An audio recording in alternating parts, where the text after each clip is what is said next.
안녕하세요. 국민의힘 당대표 이준석입니다. 요즘 젊은 세대들은 간단하고 재밌는 것을 좋아하죠. 하지만 오늘 제가 소개드릴 내용은 어쩌면 조금 지루할 수도 있고 어려울 수도 있을 것 같습니다.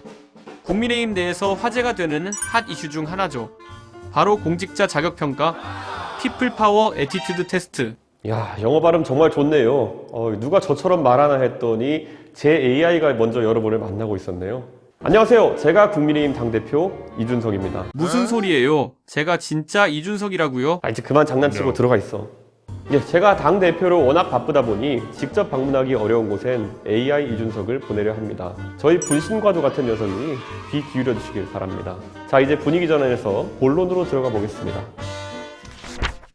우리 AI 이준석이 먼저 알려드렸던 바로 국민의힘 적격성 평가 People Power Aptitude Test PPAT에 대해 소개해드리고자 합니다. 저의 핵심 공약이기도 했고요. 정당 사상 최초로 자격평가를 도입하는 것이다 보니 여러분이 뉴스에서 접하신 것처럼 내부적으로도 의견이 분분했습니다. 하지만 당내 여론조사에 따르면 책임당원의 88%가 찬성했고 국민의 75%가 찬성한 사안입니다. 대한민국 정치에 자리 잡고 있는 조직선거 문화를 타파하고 누구나 자신의 실력을 바탕으로 당에서 활동할 수 있도록 당 체질 개혁을 하는 이 첫 단추가 바로 이 적격성 평가입니다.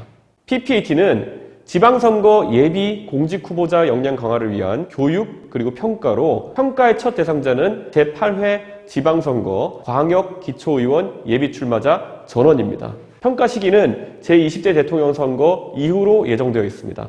해당 평가에선 공직자 직무수행 능력과 현안 분석 능력을 평가하고 결과에 따라 가지고 가산점을 부여받게 되는데요. 구체적으로는 당원당규부터 정치관계법, 시사 현안 등에 대한 문제가 출제되며 모두 객관식으로 출제됩니다. 그런데 왜 이 공직자 적격성 평가가 필요한가? 공천을 받기 전에 검증을 이미 거치지 않나? 이런 질문 많이 해주시는데요. 사실 공천은 많은 후보를 검증하다 보니 충분히 능력을 검증하기 어렵고요. 국민이 후보들의 면면을 다 알고 파악하기가 어렵습니다.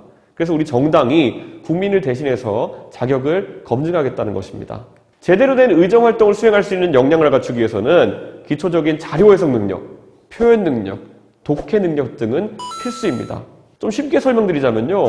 우리가 운전을 하기 위해서는 반드시 운전면허가 있어야 하듯이 정치를 하기 위해서도 최소한의 그런 자격은 갖춰야 한다는 것입니다.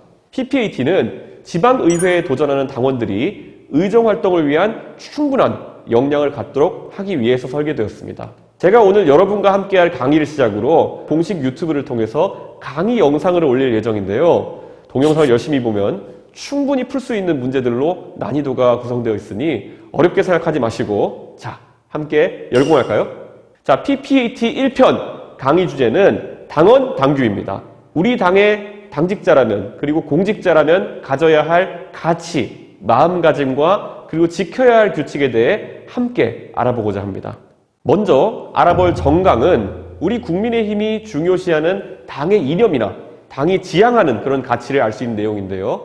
국민의힘 예비 공직 후보자라면 마음속에 꼭 가지고 있으셔야 할 내용입니다. 저도 항상 이 부분은 잊지 않으려고 한 번씩 살펴보면서 리마인드하고 있습니다. 국민의힘은 모두의 내일을 함께 만들어가는 정당입니다. 모든 국민이 공정하고 다양한 기회를 누릴 수 있는 사회를 만들기 위해서 노력하고 있는데요. 우선 우리 당은 지난 과거를 반성하고 성찰함과 동시에 다가오는 미래 변화를 선도하고 기회의 나라, 공정한 대한민국을 만들고자 합니다. 국민의힘 강령은 바로 우리 당이 나아갈 방향, 즉 국민을 향한 약속들을 담고 있는데요. 모든 국민이 공정하고 다양한 기회를 누리는 사회를 만들겠습니다. 그러기 위해서 입시, 취업, 병역 등 우리 사회 전반에서 단칙과 특권이 허용되지 않도록 하겠습니다. 그리고 우리는 갈등과 분열을 넘어서 국민 통합을 위해서 항상 노력하며 진영 논리에 따라 과거를 배척하지 않겠습니다. 그리고 최근 전 세계적인 아젠다가 바로 기후변화 위기입니다. 우리는 미래 세대와의 공존을 위해 기후변화 대응에 적극적으로 나설 것입니다. 여러분도 일회용품 사용을 자제하고 분리수거를 잘하는 등 작은 것부터 함께 실천해 주시면 좋을 것 같아요. 저도 평소에 기후변화에 관심이 많아서 따릉이를 타고 그리고 제 차도 전기차 아닙니까? 이런 식으로 탄소 절감에 굉장히 많은 노력을 기울이고 있습니다. 우리 당원들께서도 우리 공직 후보자분들께서도 각자의 작은 실천으로 저희의 이런 당의 강령을 실천해 주셨으면 합니다. 또 일자리 문제는 생계와 직접적인 관련이 있는 문제이므로 언제나 뜨거운 주제인데요. 우리는 일할 수 있는 권리를 보장하고 일하는 사람이 존중받는 노동시장을 조성하겠습니다. 그리고 위험으로부터서도 안전하고 쾌적한 노동환경을 위해 힘쓰며 소상공인 그리고 자영업자의 경제적 성장을 돕겠습니다. 마지막으로 우리는 자유민주적 기본 질서에 입각한 평화적 통일을 위해 세계와 경제 및 통상 외교를 강화하고 대한민국의 국익신장을 위해 전방위적 외교를 전개하겠습니다. 지금까지 모두의 내일을 위한 약속에 대해 알아봤는데요. 국민의힘은 국민 모두를 위한 정당입니다. 국민 모두가 내일의 희망을 품을 수 있도록 최선을 다해 주시길 바랍니다. 모두의 내일을 위한 약속에 대해서 강의를 들으셨기 때문에 다음 내용은 조금 더 쉽게 이해하실 수 있을 겁니다. 우리가 국민을 위해 일을 할 때 과연 될까? 이런 게 아닌 확실한 믿음이 필요합니다. 그럼 지금부터 우리의 믿음을 잠깐 살펴보겠습니다.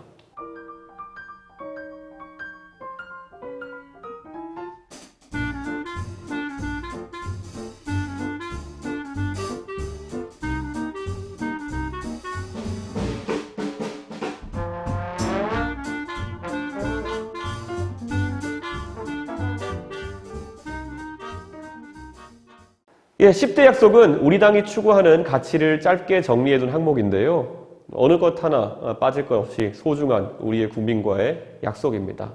여러분께서도 중요하게 생각하는 약속들이 있으실 텐데요. 한번 살펴보시고 고민해 보시죠. 첫 번째, 모두에게 열린 기회의 나라. 두 번째, 미래 변화를 선도하는 경제혁신. 세 번째, 약자와의 동행, 경제민주화 구현. 네 번째, 일하는 모두가 존중받는 사회. 다섯 번째, 국민과 함께 만드는 정치개혁. 여섯 번째, 모두를 위한 사법개혁. 일곱 번째, 깨끗한 지구, 지속가능한 대한민국. 여덟 번째, 내 삶이 자유로운 나라. 아홉 번째, 남녀 모두가 행복한 양성평등 사회. 열 번째, 우리의 번영과 안전을 보장하는 외교 안보.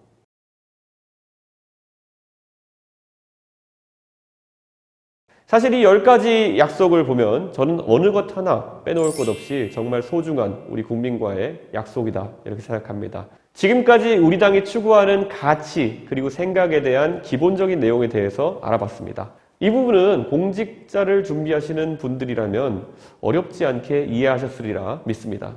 지금까지 알아본 정강에 관한 예상 문제를 제가 준비해봤는데요. 얼마나 잘 이해하고 있는지 함께 풀어볼까요? 객관식이라고 하니까 잘 찍으면 된다는 생각은 버리시고 우리 학창시절에 한 번호로만 똑같이 찍어도 확률이 몇 %다 이런 말 했던 기억도 있는데 예상 문제 같이 풀어보시고 맞추지 못했다면 다시 앞에 강의 내용을 돌려서 보시고 한 번 더 풀어보시길 바라겠습니다. 첫 번째 문제 보겠습니다. 정강정책은 당이 추구하는 공통 가치와 철학을 반영한다. 이 중에서 모두의 내일을 위한 약속은 기회의 나라, 공정한 대한민국을 만들기 위한 국민의힘의 다짐을 담고 있다. 아래 담화 중에 모두의 내일을 위한 약속을 잘못 해석한 사람은 먼저 기현. 자, 이렇게 말이 많을 때는 뒤에 내용만 보면 돼요. 어쩌고저쩌고 다가올 미래 변화를 선도하기 위한 국민의힘의 약속을 담고 있어. 좋은 이야기니까 맞는 것 같고요. 제철. 국민의힘의 당원이라면 편법과 부정부패에 대해 단호하게 대처해야 해. 이것도 당연히 맞는 말이겠죠. 편법과 부정부패를 옹호하는 것은 저희 정신이 아닙니다. 경원, 기후변화 대응에도 적극적으로 대응해야 해. 기후변화 내용 있었죠. 당연히 기후변화에도 저희는 관심이 많습니다. 자, 우택 내용 볼까요? 민주화 같은 진보 진영의 헤게모니에 좌우되면 안 돼. 뭔가 좀 이상하죠. 민주화라 그러면 산업화와 민주화는 우리 국민의힘의 두 가지 기둥이 되는 정신입니다. 그렇기 때문에 민주화에 좌우되면 안 된다. 이런 말은 너무 과한 그런 해석이죠. 자, 진석 보겠습니다. 강한 군대를 양성해서 북한과 무력 충돌이라도 불사해야 해. 저희는 평화통일을 지향하고 있습니다. 그리고 북한의 비핵화와 같이 북한의 태도 변화를 촉구하고 있지만은 그렇다고 해서 북한과의 무력 충돌을 불사해서 그런 방법론을 관철시키지는 않을 것이다. 이거는 다 우리 정강정책 공부해 보시면은 바로 아실 수 있는 내용이고요. 그래서 우택과 진석의 주장이 좀 과도한 주장이다. 이렇게 보시면 될 거고요. 그래서 4번 우택, 진석이 잘못 해석한 사람들입니다.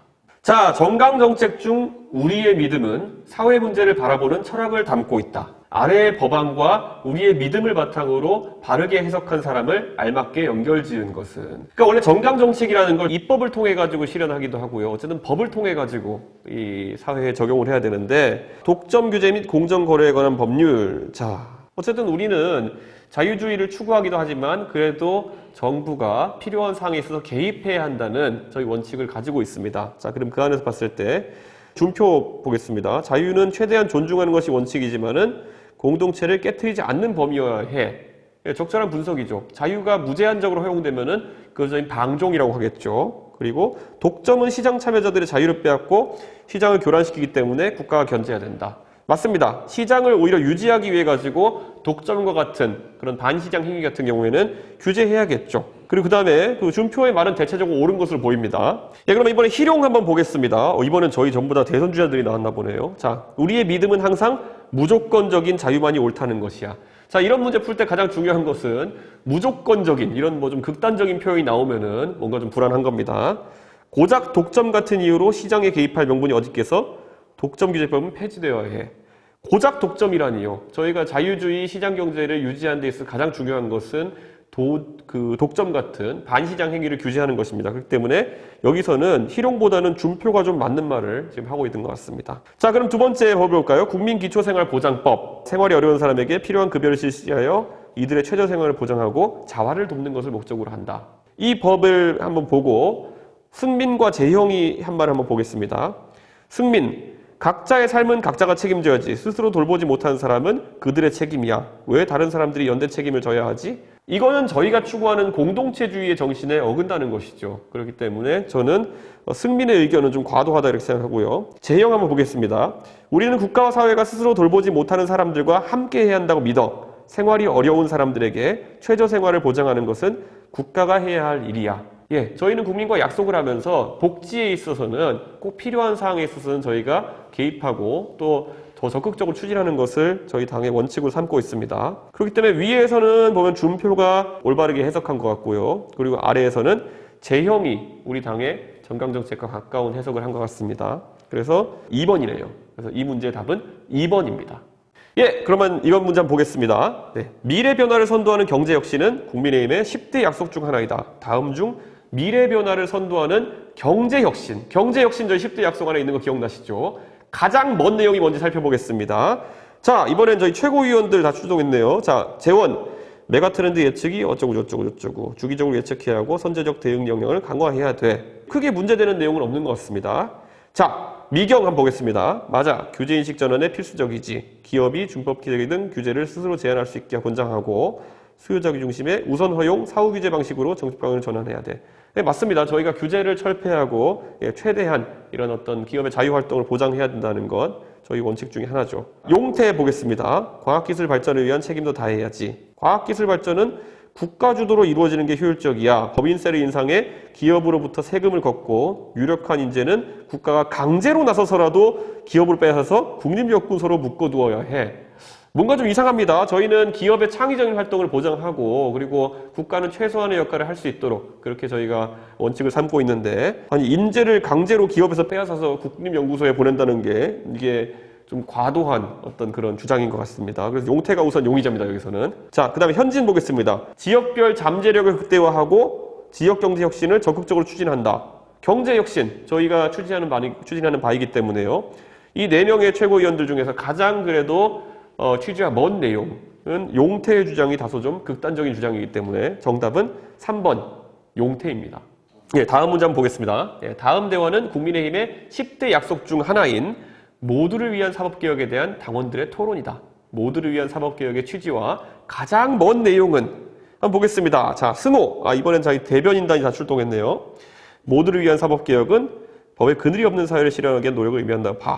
법의 돈과 권력에 따라 법의 적용이 달라지는 것을 방지하기 위한 제도적 장치를 강화해야 된다.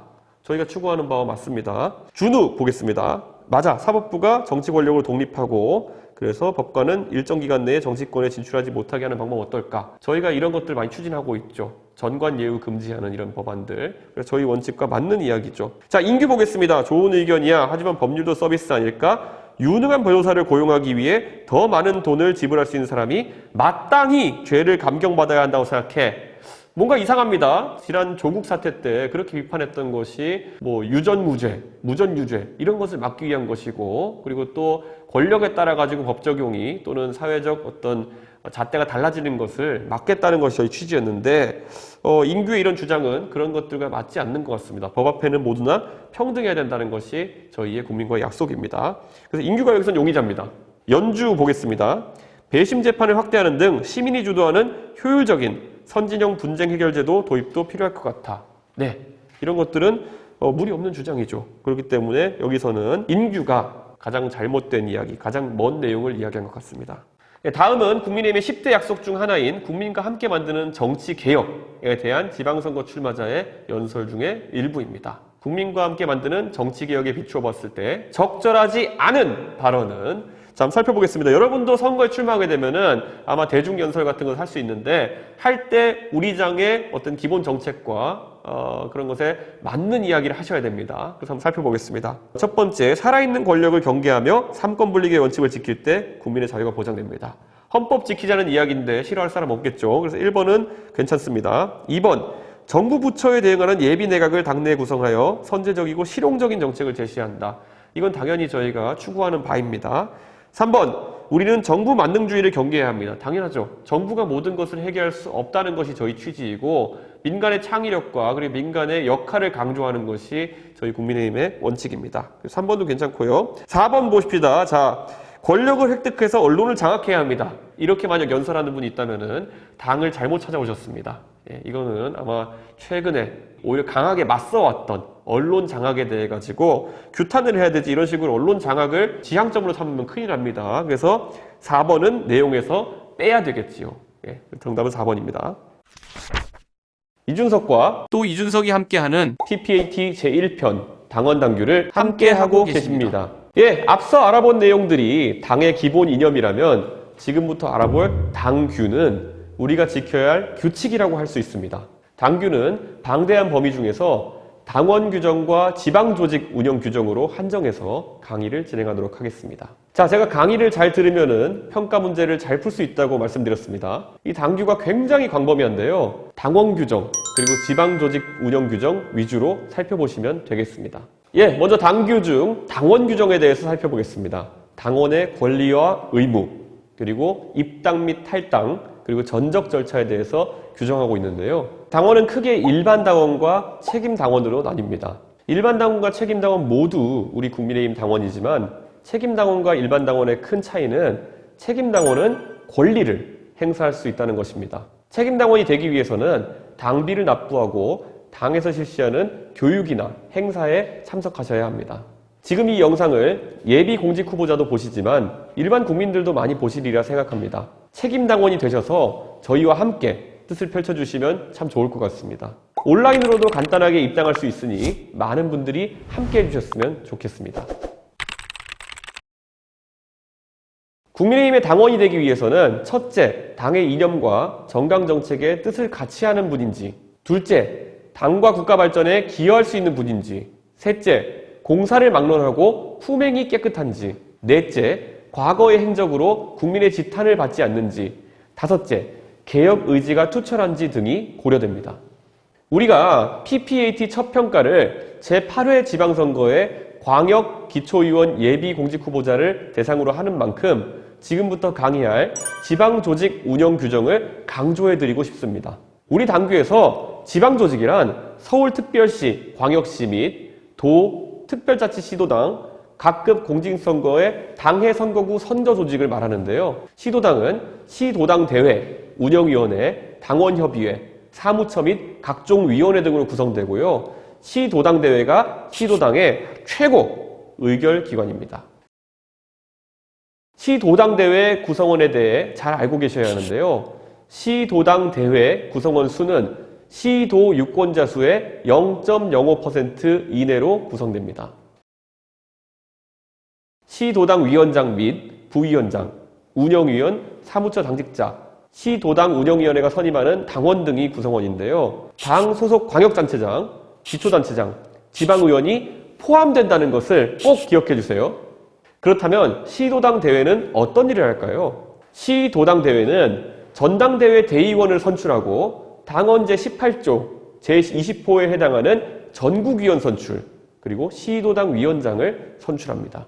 또한 공직 후보자, 즉 시도지사 후보를 지명할 수 있고 중앙당에 대한 각종 건의를 할 수 있으며 기타 시도당의 주요 당무에 관한 사항에 의결 및 승인을 할 수 있습니다. 어떤 사람을 선출하느냐, 어떤 후보자를 지명하느냐, 이 내용만 보시더라도 시도당 대회의 중요성은 알 수 있으리라 생각됩니다. 시도당의 운영을 위한 시도당 운영위원회도 있습니다. 시도당 운영위원회는 시도당 위원장 및 부위원장, 당 소속 시도지사 및 국회의원, 당원협의회 운영위원장, 지역대표 전국위원, 시도의회 대표위원 등으로 구성되어서 시도당대회 위임사항과 시도당의 운영과 관한 중요한 사항을 처리하고 시도당 부위원장 및 각종 위원회 위원장을 임명하거나 추천에 동의합니다.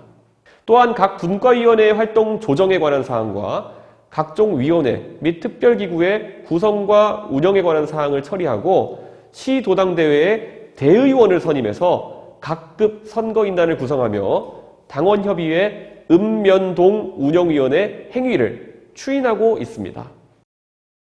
시도당에는 당 소속인 시도의회 의원으로 구성되는 광역의원총회와 자치구 시군의회 의원으로 구성되는 기초의원협의회도 있는데요. 광역의원총회와 기초의원협의회의 가장 큰 특징은 지방의원들로 구성된다는 것입니다. 광역의원총회는 원내대표 1인 그리고 원내 부대표 수인으로 구성되며 기초의원협의회는 회장 1인 그리고 부회장 수인으로 구성됩니다.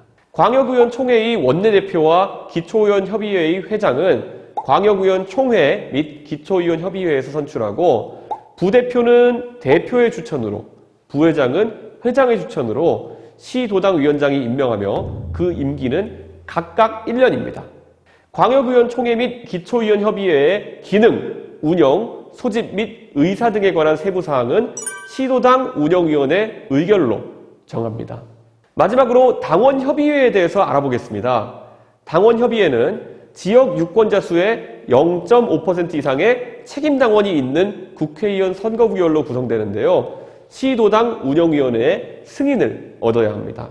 그렇다면 당원협의회의 활동 범위는 무엇일까요? 자, 당원들의 자발적인 지역활동을 지원하고 시도당 주관 당원 교육 및 당원 집회 등을 지원하며 지역의 현안을 파악하여 건의하거나 당세를 확장하는 활동, 그리고 기타 시도당 요청사항 등을 지원합니다. 당협 활동은 당협위원장의 의지가 가장 중요합니다. 그래서 여러 활동을 기준으로 우수 당협을 선정해서 당대표가 표창하고 있습니다. 앞으로도 적극적인 당협 활동을 부탁드리겠습니다. 당원협의회의 원활한 운영과 지역활동을 지원하기 위해서 당원협의회 운영위원회를 구성하도록 되어 있습니다. 이 운영위원회에는 당 소속인 기초단체장과 지방의원들이 포함됩니다. 지금까지 당원 규정, 지방조직 운영 규정에 대해 알아봤고요. 이 주제에 대한 예상 문제를 한번 같이 풀어볼까요? 사실 강의 내용을 준비하는 것도 어려웠지만 예상 문제를 뽑는 것도 쉽지는 않았습니다. 너무 쉽나? 너무 어렵나? 또 어떤 예상 문제를 뽑아야 나중에 평가를 치실 때 실질적인 도움이 될까? 고민 끝에 나온 예상 문제를 공개합니다. 예, 문제 살펴보겠습니다. 다음은 A당원협의회의 12월 기준 당원 현황 일부이다. 이 중에서 책임당원 신분인 자는 몇 명인가? 자, 우리 당원은 일반 당원과 책임당원으로 구분된다고 말씀드렸죠. 그리고 책임당원은 권리와 의무가 따라가기 때문에 누가 책임당원인지를 구분하는 것은 굉장히 중요합니다. 당내 선거에 투표권을 부여할 수도 있고요. 아니면 피선거권, 출마 자격을 부여할 수도 있는 것이기 때문에 요거 잘 따지는 게 중요합니다. 자, 우선 번호 연번이고요. 성명은 문제 없고요. 자, 나이도 관계 없습니다. 예, 당원이 될 수 있다 그러면은 누구나 관계 없고, 당원 가입 기간이 중요하죠. 그리고 당해 당비 납부 횟수가 이렇게 중요합니다. 왜냐, 우리가 책임당원 기준을 부여하는 그런 하한선이 지난 12개월 동안 3번 이상 당비를 납부한 사람들을 저희가 책임당원으로 자동 승급시켜서 저희가 운영해 오고 있습니다. 그렇기 때문에 자, 당의 당비 납부 횟수를 보면은 3회 이상인 분이 누가 있을까요? 우선 301번에 김모 씨가 있겠네요. 그리고 304번에 박모 당원 11회. 이 두 분은 우선 가장 기본적인 당비 납비 기준에 의해 가지고 이 두 분은 책임당원 신분을 가지고 있습니다. 그리고 오른쪽에 비고를 보니까요. 302번 양모 당원 같은 경우에는 한 번밖에 당해에 당비를 납부하지 않았습니다. 이러면은 당비 규정 때문에는 안 되고요. 근데 옆에 비고란을 보니까 시도당 운영위원회에 의결로 자격 부여를 했다 이렇게 있어요. 예, 시도당 운영위원회가 이 권한이 있습니다. 책임당원 신분을 특정인에게 이렇게 부여할 수 있는 권한이 있기 때문에 만약 민주적으로 의결로서 부여되었다면은 이분도 책임당원 신분으로 인정해야 되죠. 그리고 마지막에 306번에 보면은 한모 당원, 아직 당원이 아니구나. 가입기간이 0개월이면은 실제로 이분은 당원이 될 수 없죠. 그런데 당원 가입을 신청하고 즉각적으로 전직 공무원, 원래 당원이 될 수 없는 분이잖아요. 그런데 공직 후보자 추천 신청을 했다는 거는 원래는 당원이 아니고, 왜냐, 공무원 신분이었기 때문에 이분이 당원 가입할 수 없었기 때문에 못했었는데, 우리 당에 들어와서 이제 공무원을 그만두신 다음에 출마하시려고 하는 분들 같은 경우에는 중앙당 공천관리위원회에 당비를 이렇게 납부하면은 저희가 특별 자격을 인정하고 있습니다. 그렇기 때문에 이 두 가지 특별 조항에 따라서 책임당원 자격을 인정받으신 두 분을 포함해서 총 4분이 책임당원 신분입니다. 그래서 답은 3번, 4명입니다. 자, 다음 문제 보겠습니다. 아래의 대화는 당원 규정 해석에 대한 토론이다. 다음 중 옳지 않은 발언을 한 사람은, 이거 경호, 우리 의원님들이 출동하셨네요. 자, 당원은 일반 당원과 책임당원으로 나뉘지. 책임당원은 1년 중 3개월 이상 당비를 납부하고 연 1회 이상 당에서 실시하는 교육 또는 행사에 참여한 당원을 의미한다. 맞죠? 특히 1년 중에 당비 3회 납부 규정을 가장 기본으로 하고 있기 때문에 책임당원 맞습니다. 자, 그럼 도읍 보겠습니다. 당원의 권리와 의무는 입당이 확정되어 당원 명부에 등재된 때부터 발생하고, 맞죠? 소멸은 탈당 신고서가 시도당에 아니면 중앙당에 접수된 이후 7일이 지나 이루어진다. 뭔가 이상합니다. 왜냐하면은 탈당이라고 하는 것은 접수한 즉시 그 효력이 발생합니다. 그렇기 때문에 7일을 기다릴 필요가 없어요. 그래서 도읍이 가장 지금 봤을 때 유력한 용의자입니다. 자, 성동 보겠습니다. 책임당원은 당의 중요 정책에 대해서 토론 요구 및 발언을 할 권리가 있다. 당연하죠. 저희는 민주적 정당이기 때문에 당원들이 당의 운영과 그리고 여러 정책에 대해 가지고 의견을 표시할 수 있습니다. 전체 책임당원 100분의 10 이상의 서명이 있다면 당은 담당 기구의 심의와 최고위원회의 의결 의무를 가진다. 전체 책임당원 100분의 10이라고 하면 굉장히 많은 규모입니다. 이 정도 인원이 모여서 저희에게 뭘 요구한다고 했을 때는 중앙당은, 그리고 중앙당 당직자들은 거기에 응해가지고 이것을 처리할 의무가 있습니다. 자, 한홍 보겠습니다. 당으로부터 제명 처분이나 탈당 권유 처분을 받은 사람은 5년 이내에 재입당할 수가 없다. 최고위 승인을 받았을 때만 예외적으로 가능하다. 예, 맞습니다. 당으로부터 제명이나 탈당 권유 처분을 받았다고 하는 것은 심각한 해당 행위를 했다든지 아니면 품위유지 규정을 위반했다는 그런 이야기입니다. 그렇다면은 다시 우리 당의 당원이 되기 위해 가지고는 엄격한 심사 과정을 거쳐야 되죠. 그렇기 때문에 이 4명 중에서는 도읍이 한 말이 가장 옳지 않은, 가장 거리가 먼 그런 내용입니다. 그래서 정답은 2번입니다. 다음 문제 보겠습니다. 예, 다음은 시도당 대회를 준비하는 실무진들의 대화이다. 옳지 않은 내용은 당의 전당대회 대의원을 설출하고 주요 당무를 의결하기 위해서 시도당 대회를 개최하는데 어떤 분들이 반영되어야 하느냐. 자격 조건에 대한 이야기인 것 같아요. 자, 먼저 기호 얘기 들어보겠습니다. 우리 시도당에 당소속 국회의원들이 들어가야 된다. 그리고 당소속 광역의원과 기초의원도 빼놓을 수 없다. 이건 당연하죠. 시도당 대회에서 선출직 의원들 같은 경우에는 당연히 포함이 되어 있어야 하겠죠. 자, 석기 보겠습니다. 시도당의 실무를 담당하는 사무처 당직자들 역시 참여 대상입니다. 예, 당연하죠. 사무처 당직자들 같은 경우에는 우리 당의 굉장히 중요한 구성원이기 때문에 포함되어야 되죠. 자, 은혜 보겠습니다. 대의원 구성원 수는 유권자 수의 0.05% 이내로 구성해야 한다. 최대의원 역시 고려해야 한다. 아까 말씀드렸죠. 0.05% 이거 꼭 기억하셔야 됩니다. 아마 출제하기 딱 좋은 내용이죠. 시경 보겠습니다. 광역단체장, 기초단체장은 정치 중립성 유지를 위해 참석이 금지되어 있습니다. 아니죠. 광역단체장과 기초단체장은 당적을 보유할 수 있고 우리 당의 일원이기 때문에 당연히 시도당 대회에 참석할 수 있습니다. 그래서 정답은 시경 4번입니다. 자, 그리고 저희가 다음 중 당원협의회에 관한 설명으로 옳지 않은 것은, 우리 당의 구성 단위 중에 가장 기본 단위가 될 수 있는 당원협의회에 대해서 옳지 않은 것을 묻고 있습니다. 자, 첫 번째, 당원협의회는 지역 유권자 수의 0.5% 이상의 책임당원이 있는 국회의원 선거구역으로 구성되며 시도당 운영에 승인이 필요하다. 다 맞습니다. 그리고 0.5% 이상 규정 꼭 기억하셔야 되고요. 이게 유권자 수의 0.5%입니다. 인구의 0.5%와 유권자 수의 0.5%는 좀 다르기 때문에 이거 주의하시고요. 자, 2번 당원협의회는 자발적인 지역활동을 지원하며 당원 교육, 집회 등 당세 확장 활동을 적극적으로 지원한다. 또 지역 현안 파악해서 시도당 중앙당에 건의한다. 아까 말씀드린 내용 그대로 있네요, 여기. 3번 당원협의회 정상적 활동이 어렵다고 판단하는 경우 시도당 운영위원회의 의결을 거쳐서 승인 취소할 수 있다. 맞습니다. 시도당 운영위원회가 할 수도 있고요. 그리고 당원협의회 취소 같은 경우에는 당협위원장의 해임이나 이런 것들도 최고위원회에서도 의결할 수 있습니다. 4번 당원협의회 운영위원장은 공직선거에 당선된 즉시 사퇴해야 합니다. 공직선거에 당선되면은 열심히 해야죠. 사퇴가 아니라. 예, 그런데 공직선거에 출마할 때, 자, 왜냐 당협위원장은 당원 명부의 관리부터 시작해서 굉장히 당협을 운영하는 데 있어가지고 전반적인 사무를 관장하고 있기 때문에 선거에 출마하고자 하는 당협위원장과 그렇지 못한 당협위원장이 아닌 당원은 굉장한 유불리를 가지고 선거에 참여하게 됩니다. 그렇기 때문에 출마하는 그 당협위원장이 사퇴를 하는 것이 옳고요. 만약 일반적으로 저희가 국회의원이 당선되게 되면은 보통 국회의원이 당협위원장을 해야 되기 때문에 오히려 사퇴가 아니라 선임되는 경우가 많습니다. 정답은 4번입니다. 예, 다음 문제 보겠습니다. 아래 명부는 어느 당직자가 명부상의 직책을 기준으로 각 인원을 광역의원 총회 소속 또는 기초의원 협의회 소속으로 분류한 자료이다. 잘못 분류된 인원은 총 몇 명인가? 이건 간단합니다. 광역의원이면은 광역의원 총회고요. 기초의원이면 기초의원 협의회입니다. 자, 광역의원은 어디 선출되나요? 특별시, 광역시, 그리고 특별자치시, 특별자치도 이런 곳에 선출되는 곳들이 광역의원이고요. 나머지 시군구 단위에서 선출되는 분들이 이제 기초의원이죠. 그렇기 때문에 요거만 알면 됩니다. 근데 이게 약간 지리 문제 비슷하게 돼가지고요. 이게 군인가 시인가 시라 그러면 이게 광역시인가 일반시인가 구분하기 어려울 수도 있습니다. 그런 부분만 주의하시면 될 것 같아요. 자, 그럼 민모의원 보겠습니다. 가평군의원. 가평군의원은 기초단체잖아요. 기초의회잖아요. 그러니까 광역의원 총회가 아니라 기초의원 협의회에 가야죠. 그러니까 이건 틀렸고. 진모의원, 경기도의원이면은 광역의원이죠. 그런데 왜 기초의원 협의회에 가죠? 이거 틀렸죠. 자, 최모의원, 서울시의원이면은 특별시니까 광역의원이죠. 그럼 기초의원 협의회 틀렸죠. 자, 이모의원 보겠습니다. 대구시의원, 대구는 광역시니까 광역의원 총회에 가는 게 맞습니다. 자, 양모의원, 네, 강원도의원인데요. 그럼 광역의원이잖아요. 그러면은 광역의원 총회로 가야 되는데 기초의원 협의회로 되어 있습니다. 그러니까 다 틀렸고요.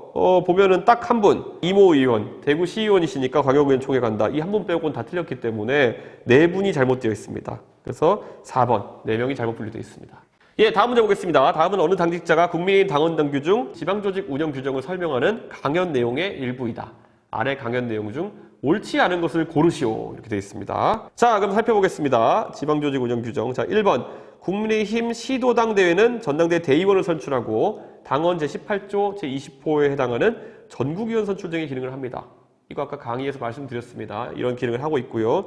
2번 광역의원 총회는 원내대표 1인으로 구성되며 원내부대표는 별도로 둘 수 없습니다. 별도로 두죠. 원내대표 1인이 원내부대표 수인을 선임한다. 아까 이렇게 규정을 말씀드렸는데요. 그렇기 때문에 둘 수 없습니다. 둘 수 있고요. 수인을 임명합니다. 자, 그러면 2번이 우선 용의선상에 올라 있고요. 3번 기초의원협의회는 회장 1인 그리고 부회장 수인으로 구성됩니다. 맞죠? 자, 그 다음에 4번 당원협의회는 유권자 수의 0.5% 이상의 책임당원이 있는 국회의원 선거구역으로 구성되며 시도당 운영위원회 승인을 얻어야 된다. 아까 말씀드렸죠. 유권자의 0.5%, 유권자의 0.5% 외우시면 됩니다. 인구의 0.5%라고 함정이 나올 수도 있으니까 주의하시고요. 그래서 답이 2번입니다. 틀린 내용은 2번이고 원내대표는 말씀 안 드린 것처럼 원내부대표 수인을 선임할 수 있습니다. PPAT 제1편 당원 당규에 대해서 함께 알아봤습니다. 어떠셨어요? 좀 어려우셨나요? 조금은 주제가 원론적인 이야기라 쉽지는 않았을 수 있는데요. 평소에 이준석 말하는 스타일대로 할 줄 알았는데 재밌게 못해서 죄송합니다. 하지만 오늘 강의 내용 재미없었다 하는 분도 있겠지만은 쉽게 설명드리려고 최대한 노력하고요. 평소에 제가 말하던 말 속도보다도 느리게 말하는 거 보이시죠? 최대한 많은 분들이 당원 당규를 숙지하시고 공직 후보자에 지원하셨으면 하는 제 바람입니다. 처음부터 말씀드렸듯이 이 내용들 전부 다 공직 후보자라면 누구나 머릿속에 마음속에 가져야 하는 내용이니까요. 강의 한번 다시 돌려보시면서 꼼꼼하게 정리해 보시길 바랍니다. 그리고 앞으로 또 다양한 주제로 강의가 준비되어 있으니까요. 차근차근 함께 해주시길 바랍니다. 저희가 준비한 강의만 잘 보셔도 저는 PPAT 만점 보장할 수 있습니다.